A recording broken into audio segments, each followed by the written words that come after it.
മറ്റേ Drake bro വന്നിട്ട് പുള്ളിയുടെ പോയിന്റ് ഓഫ് വ്യൂ പറഞ്ഞു. അൻവിന്റെ പോയിന്റ് ഓഫ് വ്യൂ നിങ്ങൾ ആരെങ്കിലും കേട്ടോ? അൻവിന്റെ പോയിന്റ് ഓഫ് വ്യൂ അൻവിൻ ഒരു വീഡിയോ ആയിട്ട് അപ്ലോഡ് ചെയ്യാമെന്ന് പറഞ്ഞിട്ടുണ്ട്. അത് എന്നാന്ന് എനിക്ക് അറിഞ്ഞുകൂടാ. അൻവിന്റെ പോയിന്റ് ഓഫ് വ്യൂവും ഇതിന്റെ സത്യം എന്താണെന്നും അൻവിന്റെ സൈഡിൽ നിന്ന് ഇത് പറയും. അത് പറഞ്ഞിട്ടും അൻവിനാണ് ഇതിനകത്ത് ഗിൽറ്റി, അല്ലെങ്കിൽ എല്ലാം ഇതിനകത്ത് പ്രശ്നം അൻവിന്റെ സൈഡിൽ നിന്നാണെന്നുണ്ടെങ്കിൽ ഞാൻ എന്റെ ഡിസിഷൻ മാറ്റും. ഞാൻ ഈ പറഞ്ഞതുപോലെ നിൽക്കും. അൻവിൻ അത് പ്രൂവ് ചെയ്യാനുള്ള ടൈം ആയെന്ന് അൻവിൻ തന്നെ അറിയാം. സോ അൻവിൻ അത് ചെയ്യും.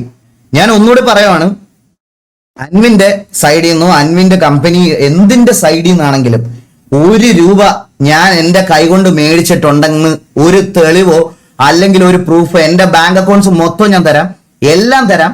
ഈ കിക്കിലെ ചാനൽ, യൂട്യൂബിലെ ചാനൽ, ഇൻസ്റ്റാഗ്രാം, എന്റെ സോഷ്യൽ മീഡിയ മൊത്തം ഞാൻ ഡിലീറ്റ് ചെയ്യും.